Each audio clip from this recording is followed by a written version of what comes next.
This episode of The Witch Wave is brought to you by Rosarium Blends.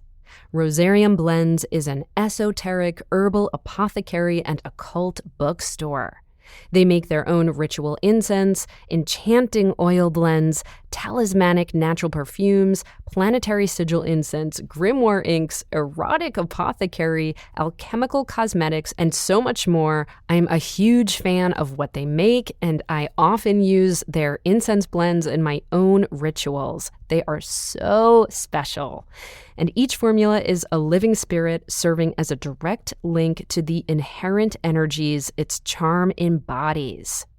Rosarium Blends is offering Witchwave listeners an exclusive coupon for 15% off your entire order, though this does exclude sale items, rare books, and other limited items. So be sure to check them out at www.rosariumblends.com and use offer code WitchWave15. This episode of The Witch Wave is brought to you by Imbue Jewelry. Imbue is a jewelry workshop in Port Townsend, Washington, where you can make a piece of jewelry with your own hands and imbue it with your own personal meaning, memory, intention, or spell. This is a one-day workshop with a professional jeweler where you will use a torch and jeweler's tools to create your own piece. Common types of jewelry created are amulets and talismans to invoke power and offer protection, pieces to mark milestones, transitions, or personal lineage, daily ritual reminders, and more. The metals and gemstones used are ethically sourced, and you are welcome to include your own found objects. Learn more at imbuejewelrystudio.com and on Instagram at imbuejewelrystudio, and imbue is spelled I-M as in magic, B-U-E. And if you mention the Witch Wave podcast when you book your workshop, you'll get 13% off. So check out Imbue Jewelry Studio. This episode of The Witch Wave is brought to you by Snowy Owl Tea. And I am so grateful that it is, because they really, truly spoil me with their scrumptious tea blends, and they always send me their latest brews. My current favorites include Second Breakfast, which is made with lemon poppy seed and toasted oats, and their newest concoction, which is called Midnight Moon, which is an Earl Grey tea blend with lavender and vanilla. Snowy Owl Teas are unique, handcrafted tea blends made with real fruit, fresh ground whole spices, full leaf teas, and blossoms. They are created with your health and comfort in mind, using 100% biodegradable tea bags, and they happen to have some of the most beautifully designed packaging I have ever seen. Best of all, Witchwave listeners get 20% off orders using code WITCH. So order some super delicious tea today from www.snowyowltea.com. The world is filled with bewitching people, and you might be one too. Welcome to the podcast where art is magic, magic is real, and reality is stranger than dreams. I'm Pam Grossman, and this is The Witch Wave.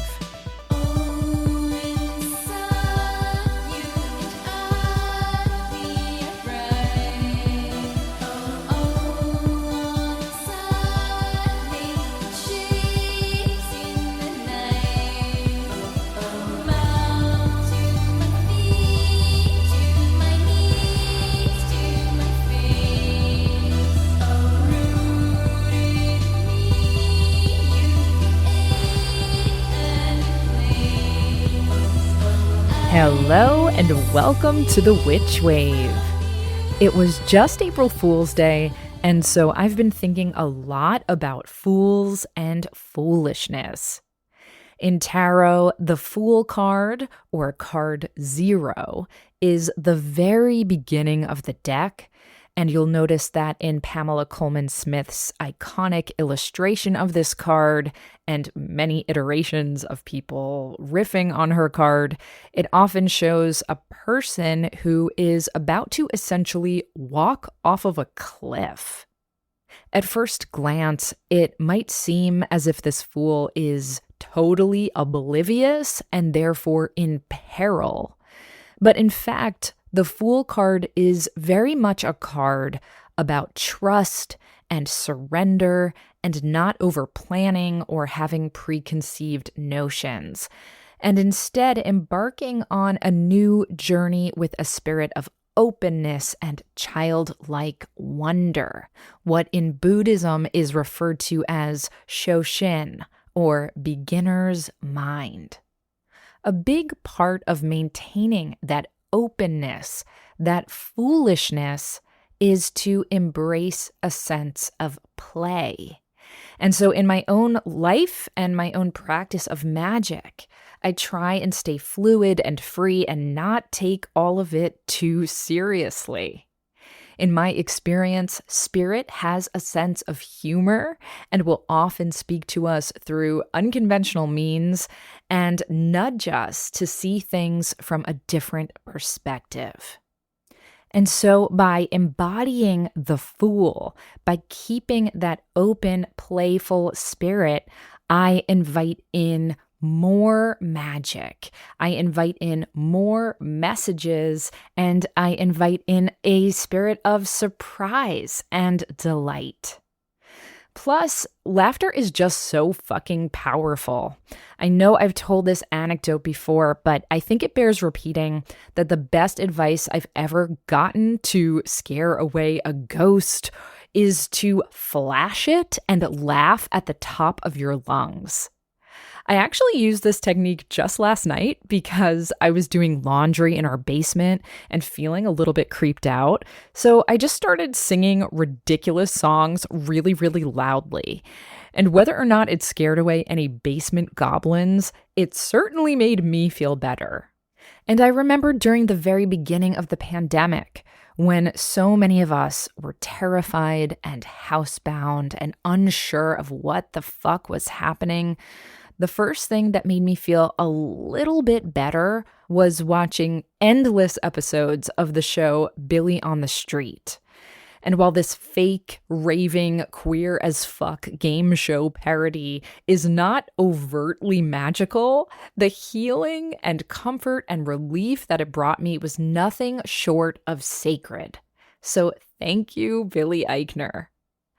I've always loved comedy. Some of you know that I'm a diehard Saturday Night Live fan, and I especially love when people combine humor and magic in intentional and irreverent ways. I adore Edward Gorey, and his oracle deck, the Fantod Pack, is a favorite of mine to pull from or have friends pull from whenever they visit. And I notice a lot of kids who visit us really, really love this deck too. And even though Edward Gorey's cards include such macabre and silly imagery like the waltzing mouse and the burning head, they give me a sense of mystery and mirth that just feels super liberating and inspiring to me, and also meaningful. And I get that same feeling from the work of today's guest, who is Evan Doherty of Arcane Bullshit. Though many of you might be familiar with the Arcane Bullshit Instagram account full of supernatural, old-timey memes, I fell in love with the Arcane Bullshit Oracle deck early on. And you know what? I'm going to pull a few cards from the deck right now just to give you a sense of it. Okay, we have a skeleton eating a banana, the super horny porno owl, and the pantsless beekeeper. Yes, so excellent. Wow, I'm in for quite a day today, aren't I?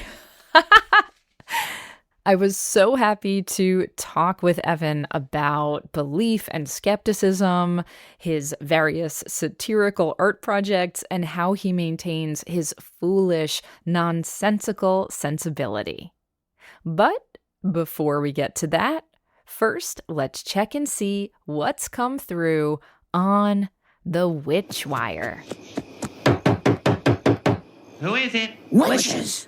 Wendy writes, "Hi, I need some guidance and help. My best friend has thymoma, a rare form of cancer that's behind her heart. She's battled with depression for a long time.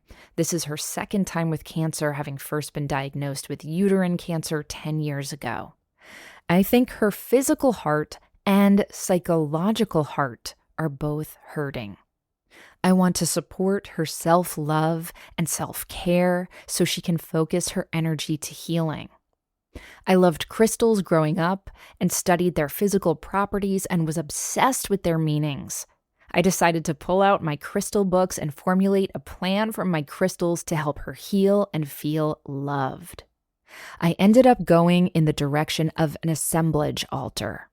I had a silver tray, yellow flowers to represent friendship, a heart-shaped rock I picked up on a vacation together years ago in Iceland, a wooden feather I wood-burned in the first grade, thinking about how it feels to hold and rub, and it also represents freedom from cancer, lightness for her heart, etc.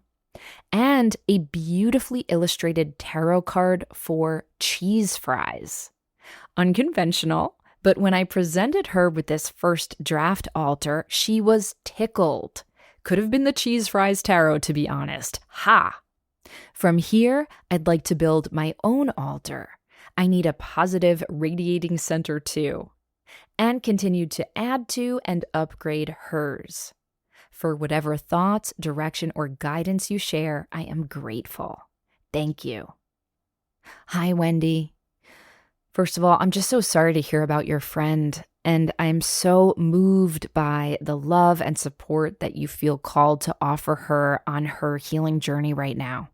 And I also have to say that your email ended up going in a direction that I was not expecting, and I was utterly charmed by it.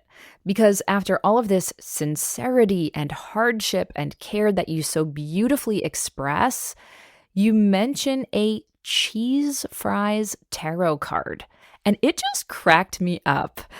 And I think that this approach, this spirit, this energy is really central to the helpful magic that you can bring to your friend and yourself right now. Because she is going through something so hard, and you are sensing that she could really use, in your words, some lightness in her heart. So certainly you can work with that concept of lightness and levity. And for that, I love working with the spirit of air. This is the spirit of flight, of laughter, of song.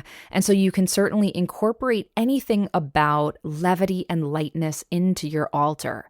This can be incense. You already have a feather on there, which is perfect. You can use bird imagery, wind. And what just popped into my mind is yeast, provided you aren't keeping kosher for Passover right now, because yeast is literally about levity. It's how bread gets leavened. But just as importantly, I would love for you to keep incorporating that spirit of laughter, we'll call her the goddess of cheese fries, into your spell work. What other elements that are funny and weird and left of center can you bring to your altars? This reminds me, speaking of humor, I listen religiously to the podcast Conan O'Brien Needs a Friend, and Conan frequently talks about how he worships at the altar of silliness. Now, I realize he doesn't mean that literally. He's just talking about how much he treasures silliness and foolishness in terms of the comedy that he admires and strives to create in his own work. But I'd love to task you with this. What would an altar of silliness look like for you and your friend?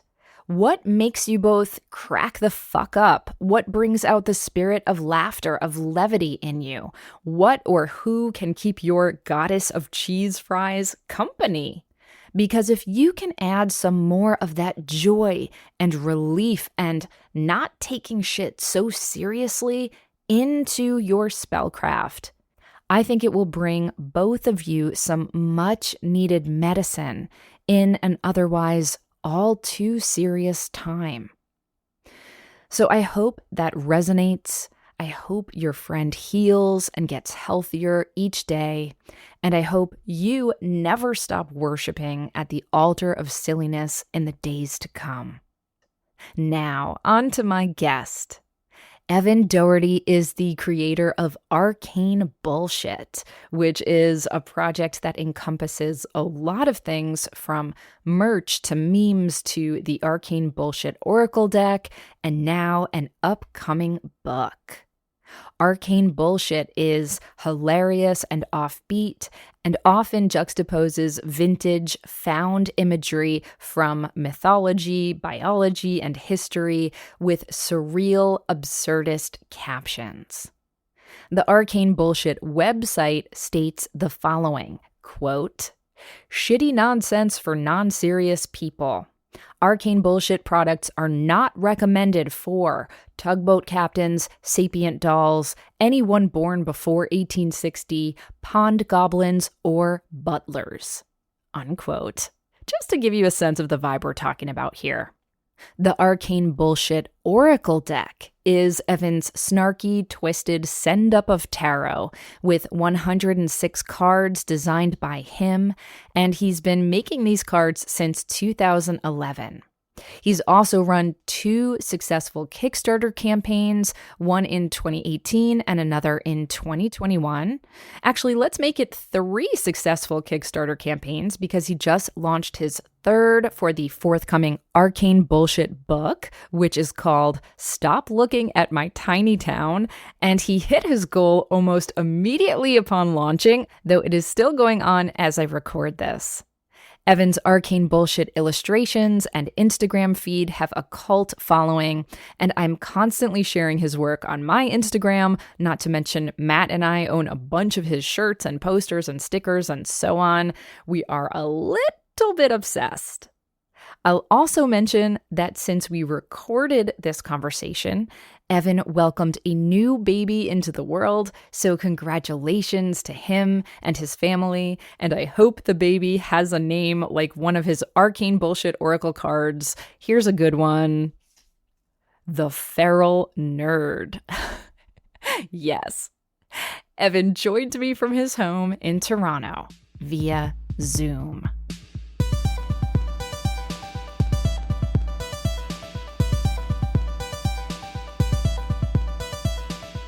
Evan Doherty, welcome to the Witch Wave. Hey, good to be here. It's so nice to have you here. Now, I was going to describe myself as a rabid Arcane Bullshit fan, but then I was afraid I was going to scare you. So we'll just say I'm a ravenous Arcane Bullshit fan. So I'm really excited that you're here. No, that's good. I'm excited to talk to you because I operate in isolation most of the time. So like hearing from a self-professed fan will be really helpful. Excellent. Well, I am definitely that.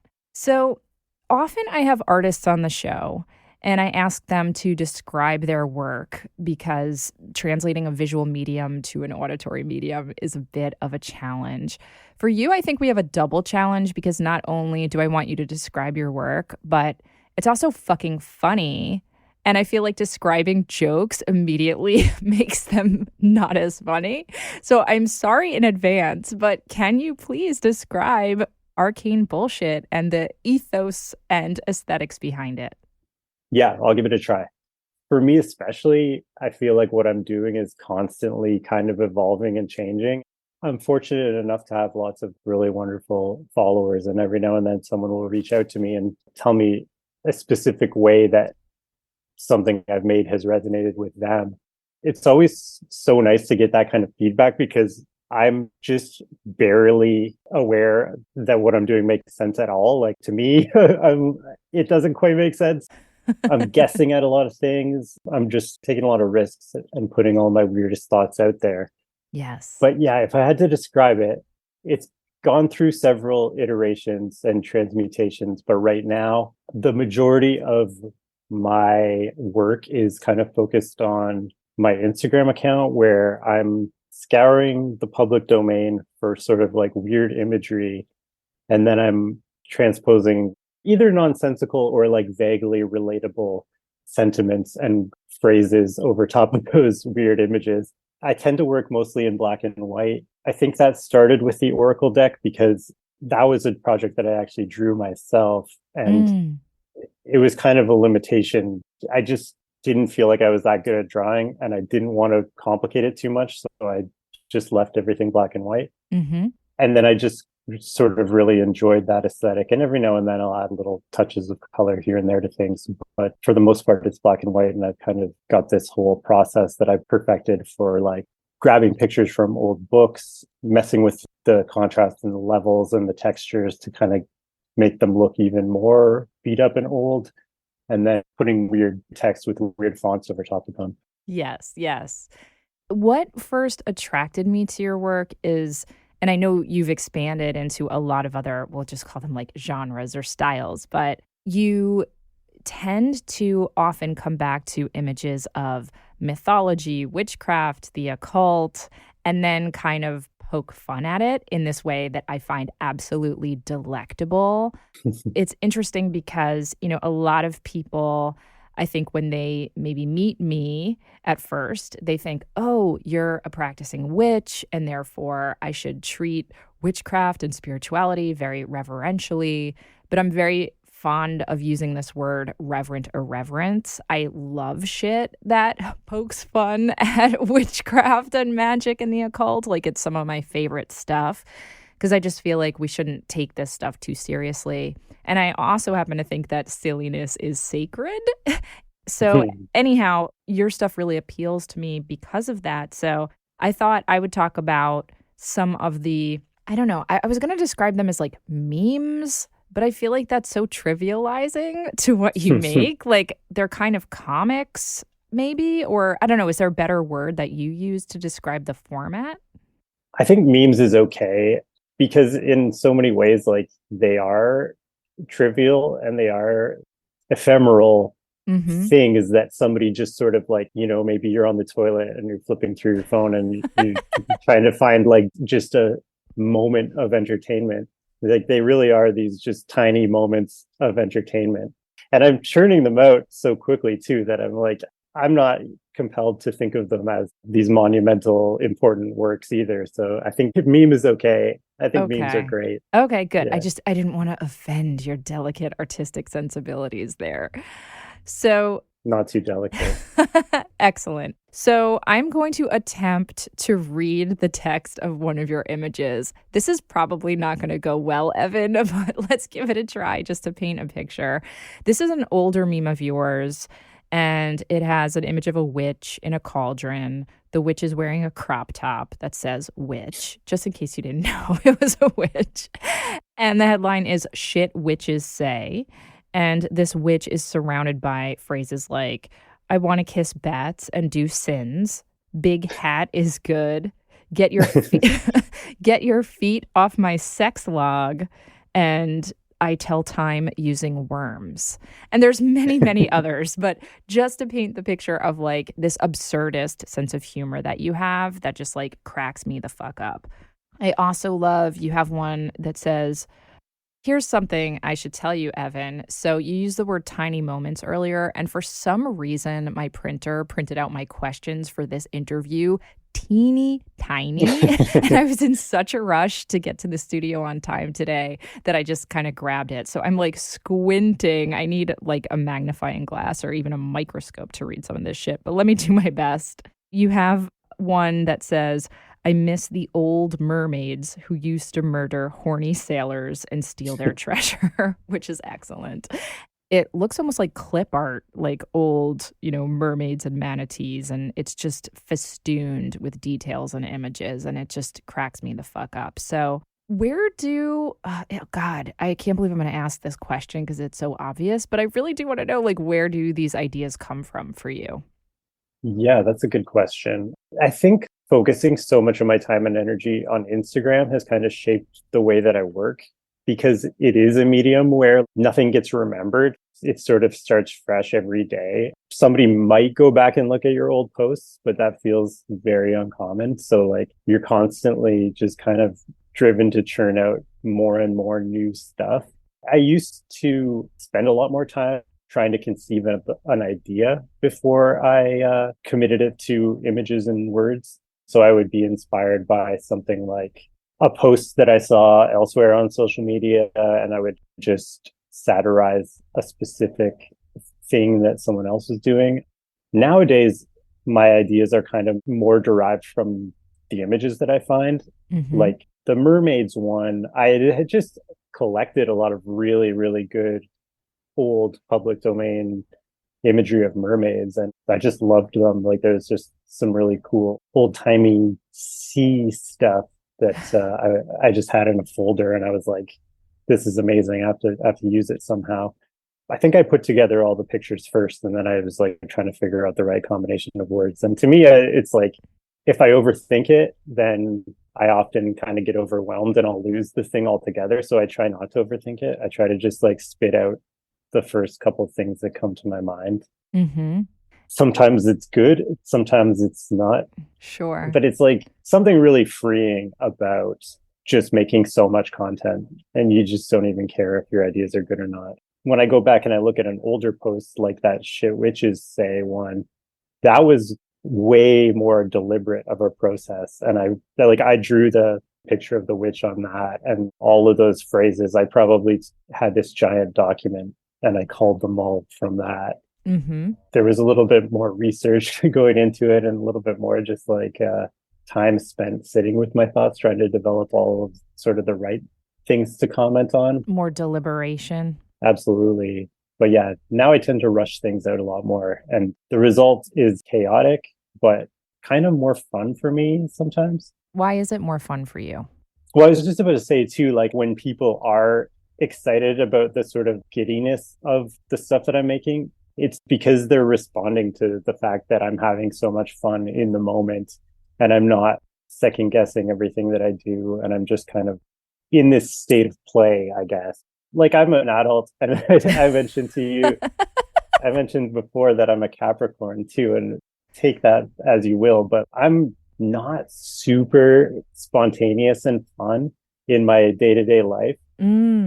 I wouldn't say I'm boring, but I love working and I love just making things. And for me, that's kind of an escape from like the schedule that I'm on most of the time. So the most fun I have throughout the week is when I actually have time to work on new ideas and I kind of sit down and I try and trick my mind into this very playful, productive state. And I don't always get there, but if I can even come sort of close and just pull a couple of really giddy, sort of joyful ideas out of the ether, then I think that's a success.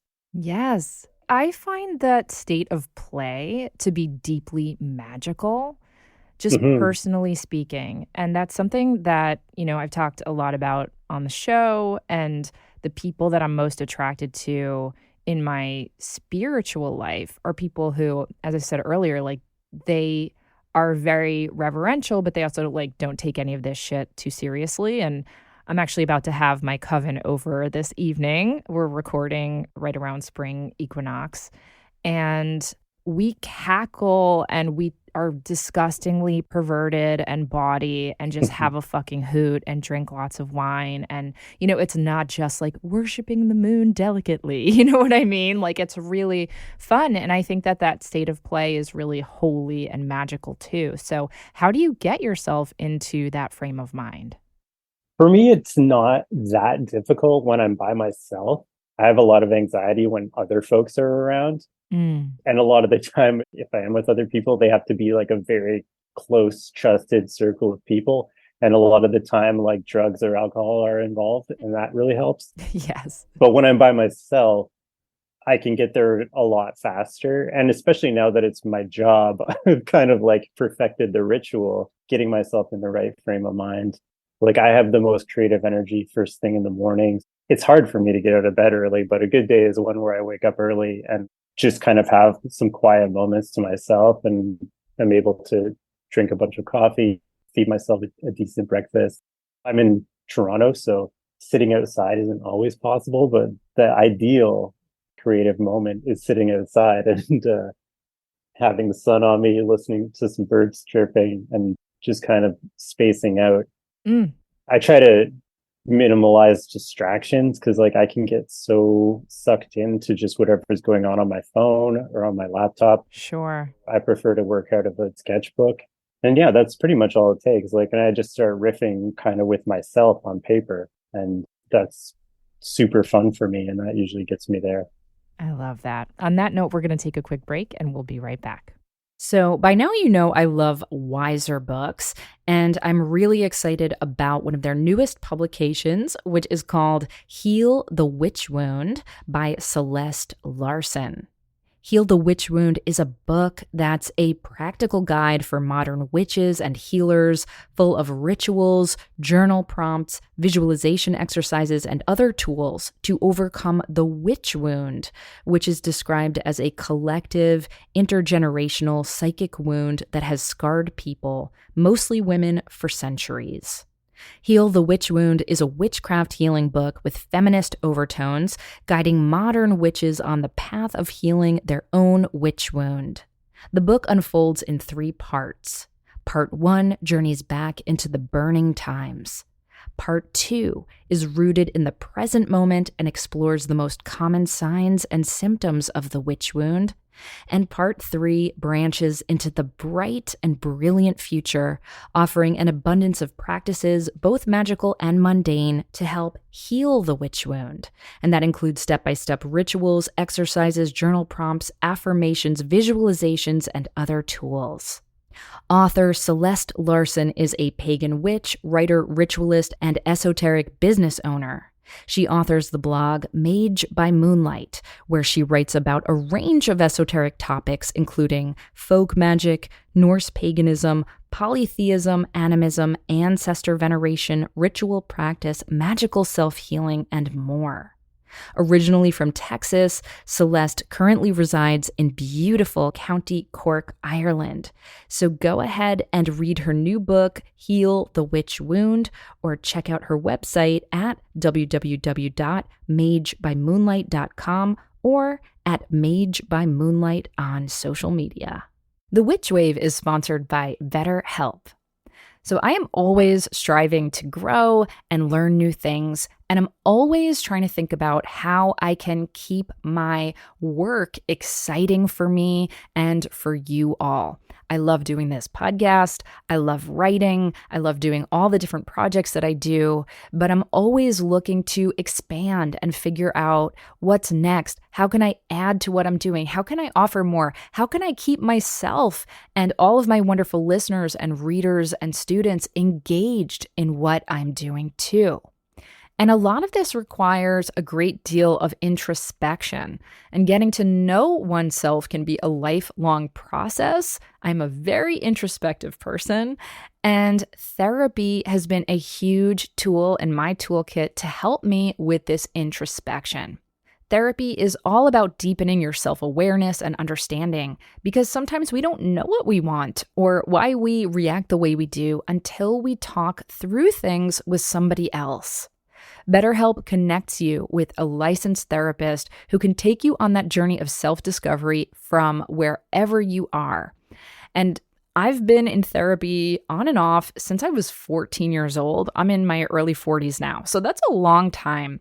And it has helped me so much at every step of my journey to help figure out who I am, what can I offer, what is next. And a lot of what I talk about with my current therapist is actually around my creativity and how I can keep growing and evolving in a sustainable way.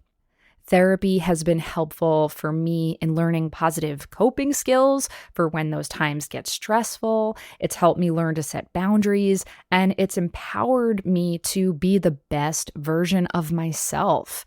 It's not just for those of us who've experienced major trauma or major rifts in our lives. Therapy is also beneficial to help us figure out, how can I navigate my life in a way that's the most prosperous and healthy and joyful so I can keep going and keep growing. So if you're thinking about starting therapy yourself, give BetterHelp a try. It's entirely online. It's designed to be convenient, flexible, and suited to your schedule. And all you have to do to get started is fill out a brief questionnaire to get matched with a licensed therapist. And you can switch therapists at any time for no additional charge. Visit betterhelp.com/witchwave today to get 10% off your first month. That's betterhelp.com/witchwave. Hi, sweet magical podcast listener. It's Amy and Risa! here from the Missing Witches podcast. We wanted to let you know that we are getting ready for our annual May fundraiser for Native women's shelters. It's our third year. It's the fourth year that we've donated our proceeds, but the third year that we're doing this fundraiser. And it's become a community creation that we'd love to invite you to help us build this wave. Every year we donate our own proceeds for the month of May from our Patreon at missingwitches.com. And then we started to put together a raffle with prizes donated by the incredible fucking magical artists, artisans, healers, poets, practitioners in our wide witch web. And it just got bigger. So to participate in the raffle, just make a donation of $10 or more to the Native Women's Shelter of Montreal or to your own local nonprofit supporting Native women or Native people that's close to your own heart and home. And then just send the receipt for your donation to missingwitches@gmail.com and you'll be entered in our great big prize draw. I think we do one entry for every $10 of your donation. So if you make a $100 donation, that's 10 entries, something like that. That's right. Yum. And to learn more about this project, you can check out missingwitches.com/reparations, or again, email us at missingwitches@gmail.com. And oh my gosh, and oh my goddess, and oh my, all the goddesses. If you are a listener interested in donating a prize, we are fucking thrilled to hear from you. So please email us, same address, missingwitches@gmail.com, and we will be excited to celebrate you and share your work and join in this act of reparations and community love together. Thank you. We love Blessed you. fucking be. Welcome back to the Witch Wave. Today I'm speaking with Evan Doherty.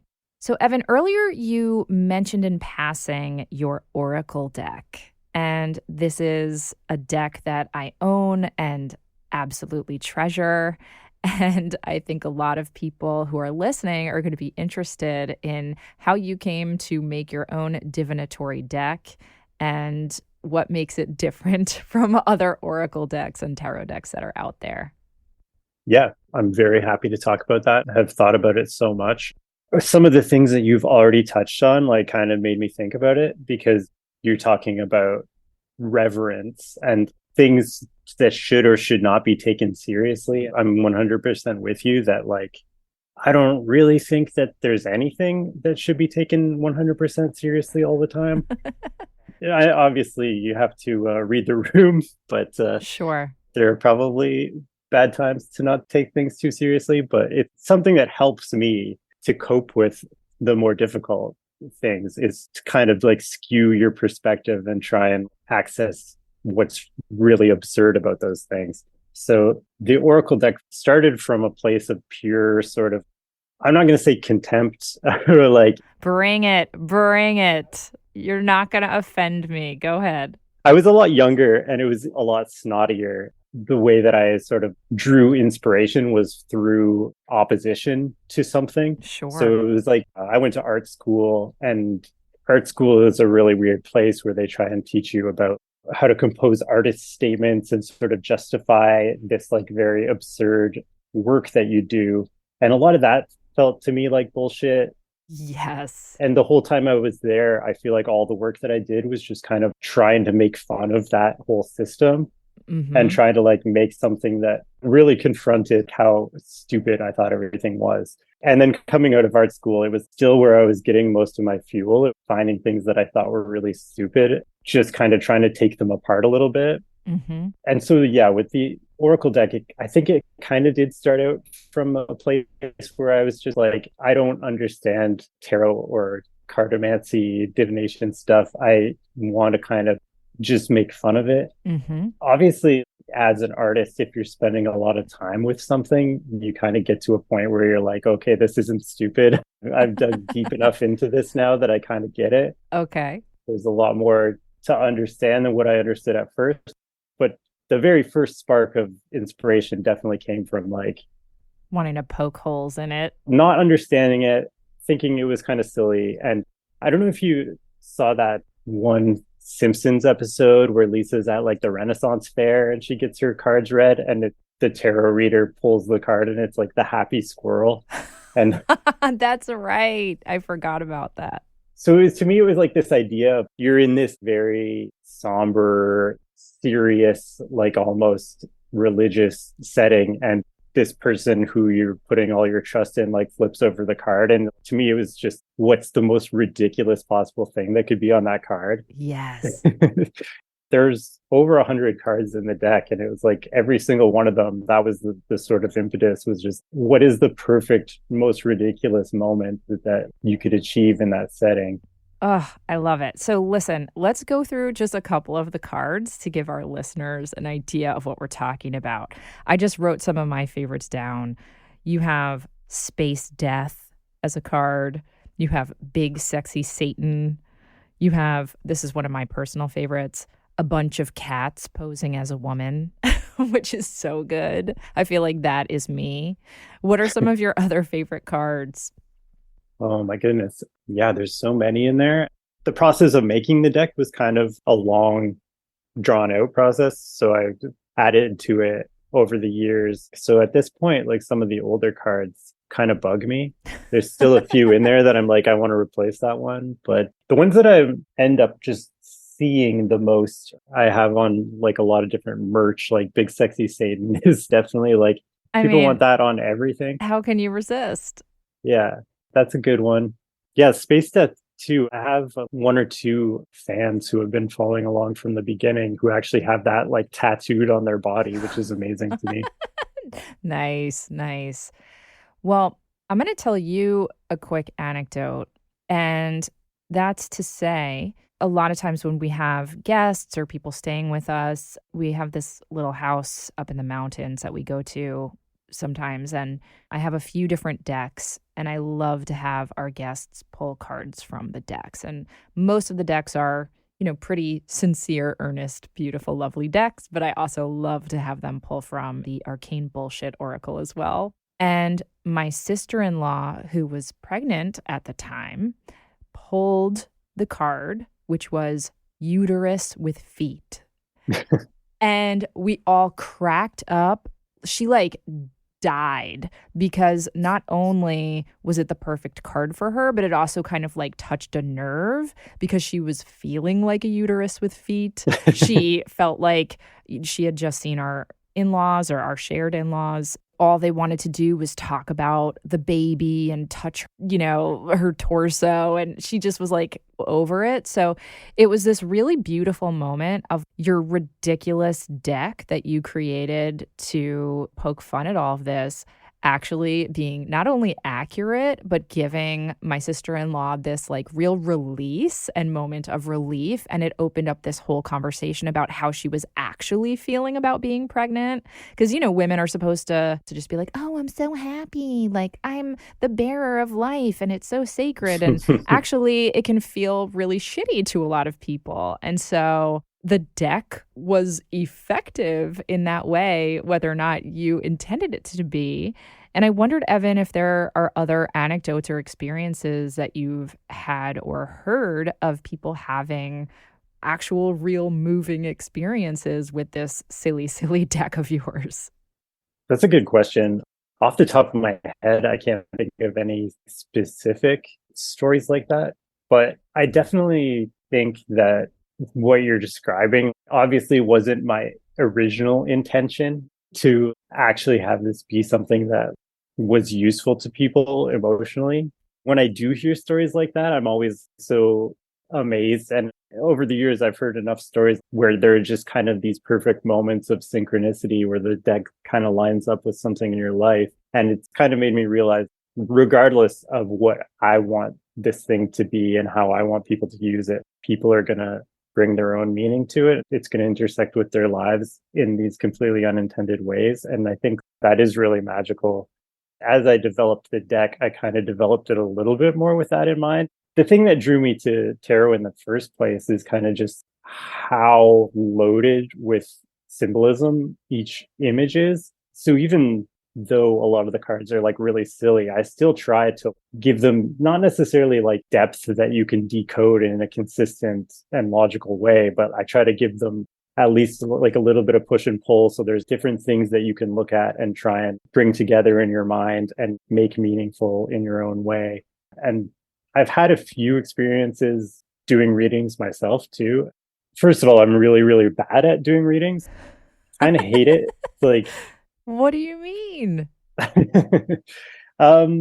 think it goes to my social anxiety. If it were just me goofing around by myself or with like someone that I was really close with, I think I could probably get into that headspace. It's like that performative element of it where you have to kind of be on and you kind of have to think on your feet. Like I'm not great at it. Mm-hmm.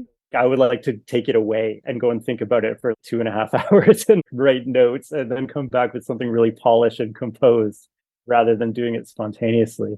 But yeah, a couple times I have done readings because I'll go to shows to sell the deck, and a couple times people have hired me for events. And the one that I remember is, I think it was Halloween, so everyone was drinking, and almost every single person, they sat down like grinning and just giggling over the deck, but by the end they were pretty much crying. Like everybody, like, because they were all drunk. So many people found something really serious and important to them that was being sort of called out by the cards. Yeah, exactly. And for whatever reason, wanted to get vulnerable in a bar on Halloween. Oh my goodness. Listen, Mancy's, any kind of divination, whether it's chiromancy or tessiomancy or oomancy or bibliomancy, you can do divination with anything, right? Books, tea leaves, entrails of dead animals, birds.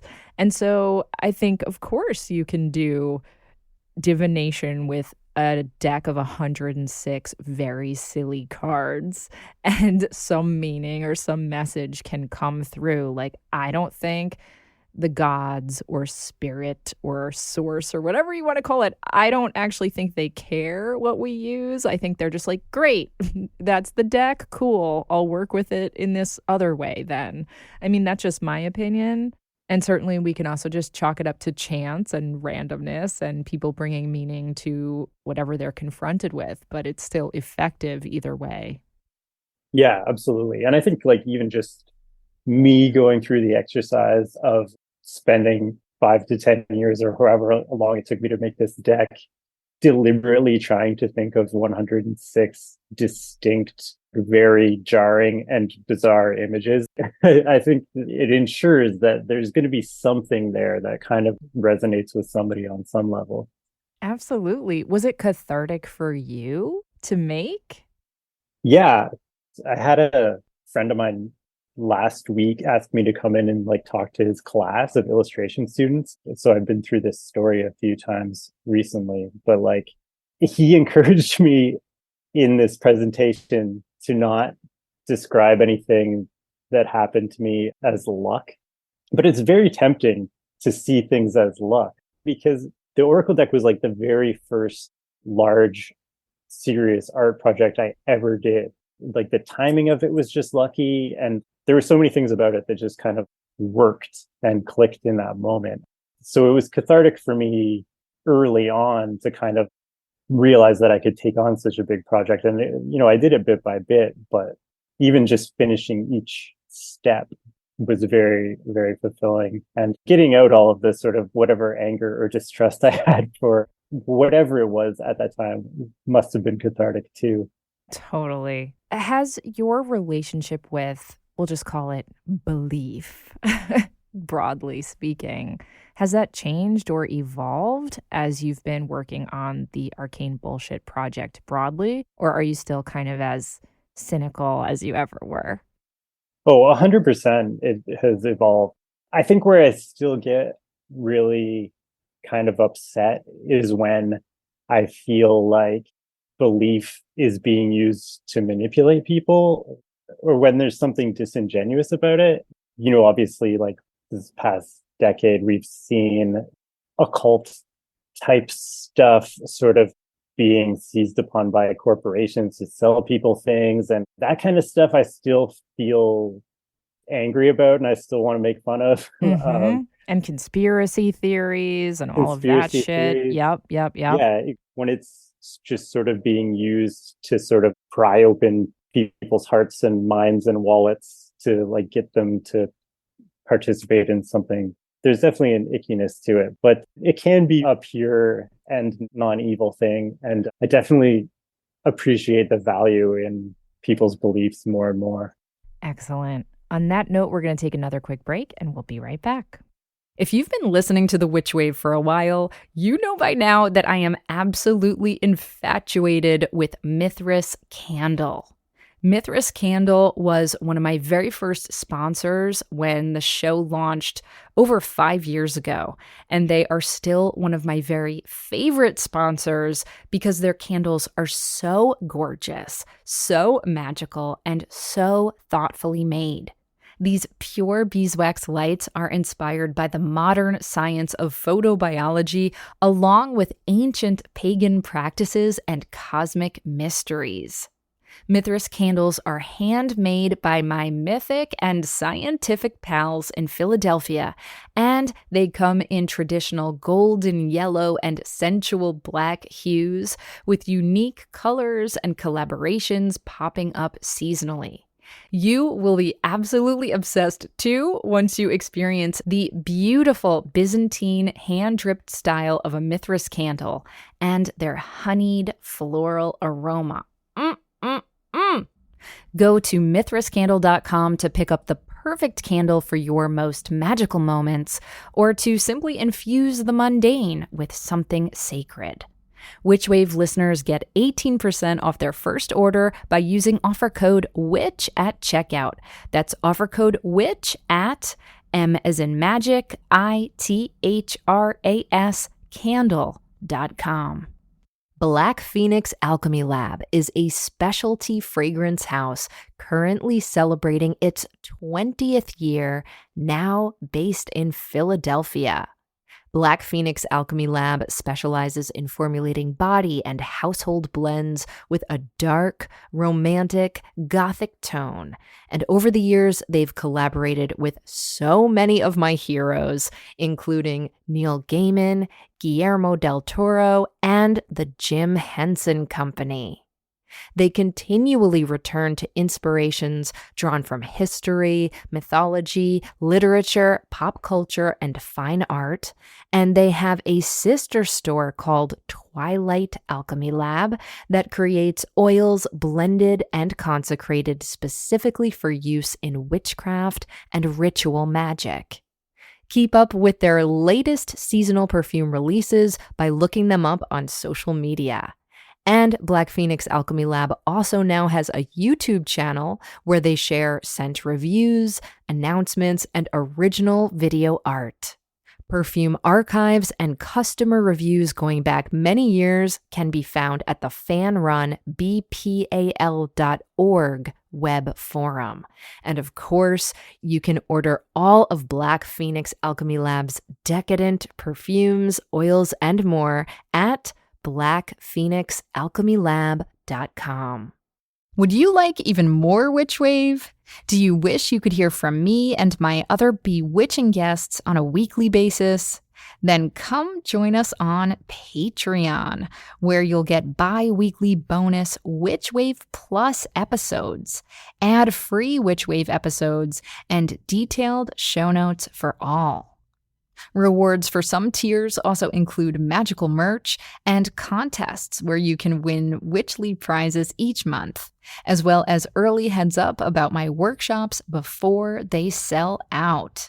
And all backers get access to our exclusive digital coven, where I lead monthly online rituals and where you can connect to a community of other wonderful Witchwave witches around the world. So head on over to patreon.com/witchwave and sign up. It's a fabulous way to get more magic in your life and to support the show. Thank you so much. Welcome back to The Witch Wave. Today I'm speaking with Evan Doherty. So Evan, we were talking broadly about belief. I also want to talk about your influences. Who, whether artistically or comedically, are some of the inputs that you have ingested as a younger person that might have, whether overtly or covertly, influenced the Arcane bullshit project and aesthetic? Oh, that's a good question.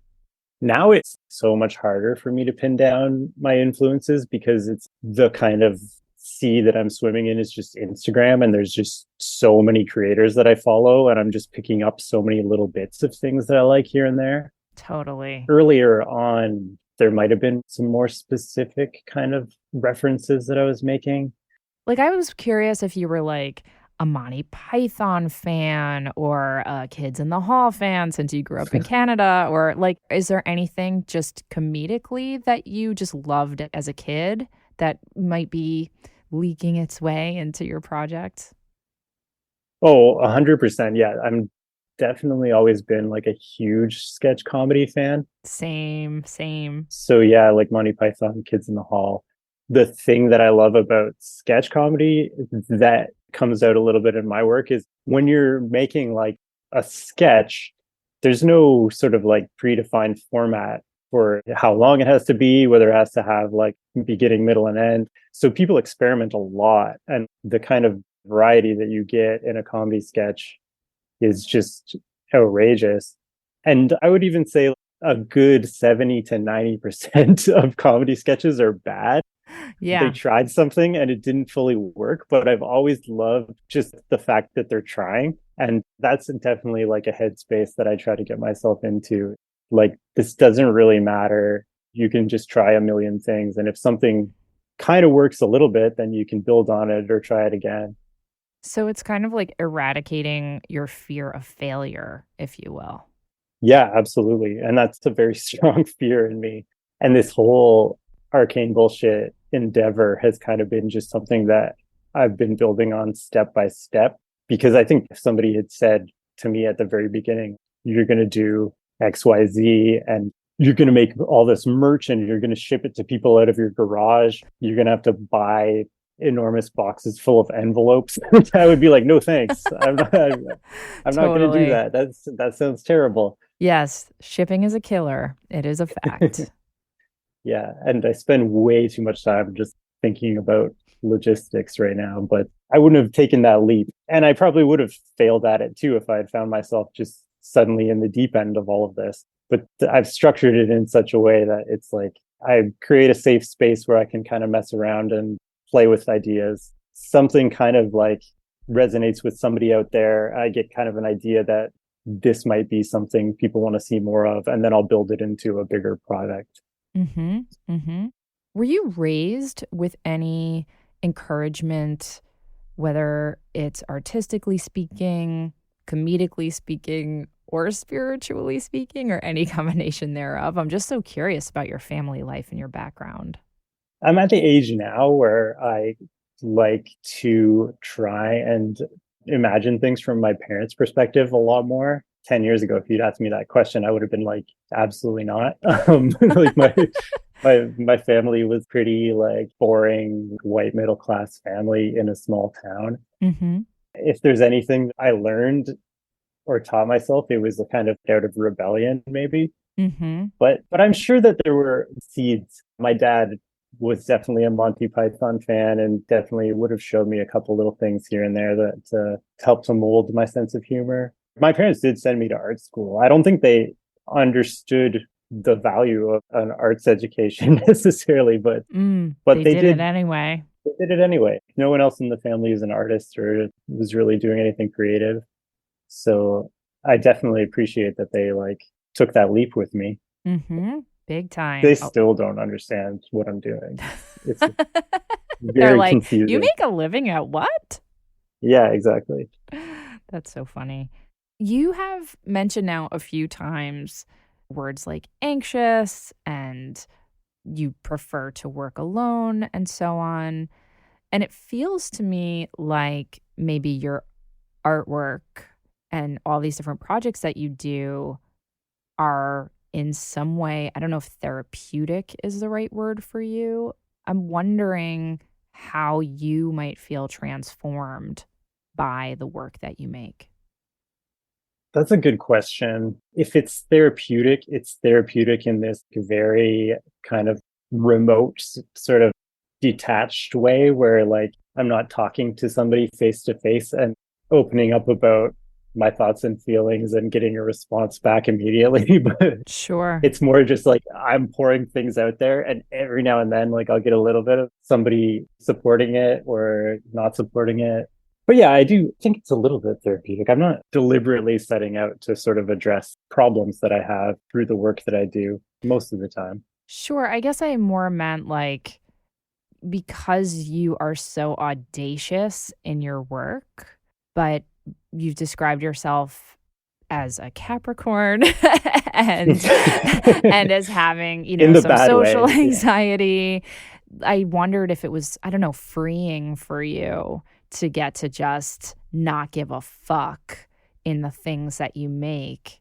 If there's a contrast between how you can express yourself in your work versus how you might operate outside of your work.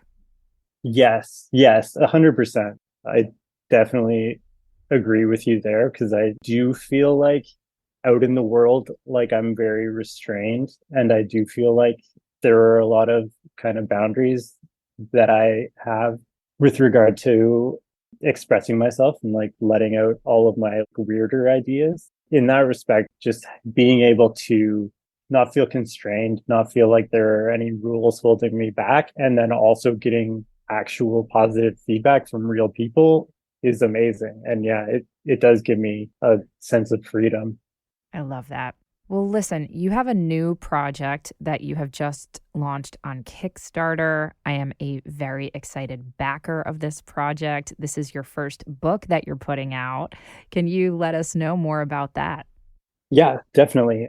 It's funny because this project is still so fresh, and in a lot of ways, I'm still developing it. I haven't figured out how to talk about it yet. But you can use me as an experimental guinea pig. Let's do it. yeah, I'm making it up as I go. In a nutshell, like this sort of elevator pitch is just, well, no, never mind. This is going to be longer than an elevator pitch. Why don't we start with the title, Evan? Yeah. So this is always a problem for me, is where do things start and where do they end? I never know. Wow, that got very existential all of a sudden. I'm with you. Yeah, it's a struggle constantly. So the book is called Stop Looking at My Tiny Town. It's based on a meme that I put on my Instagram, which typically, like, I'll post a carousel of 5 or 6 images. The algorithm seems to like it more when you post a bunch of images instead of just one. It gets shown to more people. It'll recur in your feed a few times so that you've seen every single one of the images. I like how you talk about the algorithm like it's a god we have to appease, Oh, it likes it when we do this. Yeah, that's how we all talk about it, because it's like this black box. Nobody understands how it works. Anything that people tell you about how to run your social media, it's all just superstition. It's all just tales that we've passed down. Like a friend of mine had this one thing that worked for him, so now we all have to try this. Exactly. The algorithm is weird. So out of necessity, I kind of started making these carousel posts. Typically when I do it, the images are in no particular order. There's nothing consistent or structured about the sequence of them. But every now and then I'll do one where it's more like a comic book. It'll be like 5 slides and kind of tells a little story. And this was one of those ones. It was one of these ideas where I just had a picture that I really liked. Somebody has jumped in and provided me this information recently. They were like, oh, that's actually a picture of this town in France or something in the 16th century. I don't know. But to me, it's just this funny looking tiny little town. And it's like, yeah, European, like walled village or something. And it's kind of drawn in this kind of like naive style too. Like there's something really cute about it. The meme is kind of written in the voice of this town planner who has created this town and really regrets all the choices that they've made. Like they've somehow stumbled their way into being responsible for a town, and they've just made a series of like very bad decisions, and the town is just a total mess. The roads are bad, the real estate is expensive, town council has all these issues. And so initially it was just 4 or 5 slides with no resolution at the end. It's kind of just gets worse and worse, and it's like, in conclusion, please stop looking at my tiny town. Oh, it delights me so much, Evan. It truly, truly does. I'm so excited that this book is going to be real. What is the timeline for it? I know the Kickstarter just launched and you've already blown way past your goal. So what are you thinking in terms of when this book is going to come out and how it might expand? Yeah, I'm so excited and so thankful about all the support that I got so quickly. I've got like 20 something days left in the Kickstarter campaign, and I kind of just want to fold it up and just be like, I'm done now. I don't want to raise any more money. Let's just start making this thing. Bad capitalist, Evan. You need more riches. No, exactly. The thing about running a Kickstarter campaign too is it tricks you into thinking that way, where you're like, hey, I reached my goal, but I could try and double it. Or like, why not go for like $1 million? That's a cool goal. Your book can be just like printed on solid gold for all of us. The deluxe version. But that's the problem, is it's such a quaint little silly idea. I wanted to make it so fast. Like, I didn't want to spend too much time agonizing over it, because I can very easily get to a point where it becomes overwhelming for me, or I'm over promising. I really wanted this to be a simple thing. I think I probably got about 35 to 40 pages that are roughed out and near completion. And people keep giving me more ideas and I keep thinking of new things. So I'll probably like keep adding to it for a little while, but I'm really hoping everything will be printed and ready to ship by the end of this year. Awesome. Well, I cannot wait to get mine. I'm also getting a town flag, apparently, and like all kinds of other goodies. So congratulations on blowing through that goal. And I know that listeners are going to be really, really excited to get a copy as well. I would be remiss if I didn't mention on my husband Matt's behalf that he's obsessed with you, and he wears your "On My Way to Cry Near a Lighthouse" shirt, like probably way too much. And he also loves your "Desperate Times Call for Despair" shirt, which he finds incredibly cathartic considering all of the desperate times that we're currently in. And it always is a real conversation starter, we'll put it that way, when he wears it out and about. So yeah, we're just huge fans over here. And I just can't wait to see more of what you do. For those listening who would love to connect with you and buy your merch and your book and see all your wonderful occult weirdo memes, where can they find you? I'm all over the place. You're like air, baby. Yeah, that's right. Just walk out your front door. I'll be there. I'm on Instagram at Arcane Bullshit. ArcaneBullshit.com is the store. Like I said, I was in my friend's classroom the other day. For some reason, we got into like his students wanted to critique my website, and they were like, why is there no about page? This doesn't tell me anything about you. It just hits you with buy my merch, just right on the front page. I could do a little bit more storytelling. I'm sorry. The website is not the most exciting place right now. I have bigger ideas for the future. Well, you made up for it with your Canadian sorry right now. So I'm very, very delighted. As a Canadian, I have to apologize at least once every time I do a public appearance. Well, I'm so happy you hit your quota. Yeah. Evan, it is such a delight to speak with you. I absolutely adore everything you make. I'm so grateful for it. And I'm so thankful that you were on the Witch Wave today. I hope you come back soon. Amazing. Yeah. Thank you so much for having me. That's it for the show. Thank you again to Evan Doherty for sharing his outrageously wonderful arcane bullshit with me. Do you have questions, feedback, need some witchly advice, or just want to share something magical that happened to you recently? Drop us an email at witchwavepodcast@gmail.com. We'd love to hear from you, and you just might make it on the Witchwire. The Witch Wave is a Phantasmophile production written and produced by me, Pam Grossman. This episode was recorded and edited by Josh Wilcox and myself. Our theme music is the song Hand and I by Lycanthia. Our new Witchwave logo was designed by Thunderwing. Special thanks go to Matt Freeman, Laura Antal, and Cece Pascal. You can check out information about this and other episodes on our website, and now buy Witchwave merch at witchwavepodcast.com. Please subscribe to us on your favorite podcast app and give us lots and lots of sparkly stars. It really, truly makes a difference and helps other people find the show. You can follow us on Twitter, Instagram, and Facebook at WitchWavePod, and you can check out my witch emoji for iPhone by going to witchemoji.com or downloading it in the App Store. Please consider ordering my book, Witchcraft, and or picking up my book, Waking the Witch, which are both available everywhere now.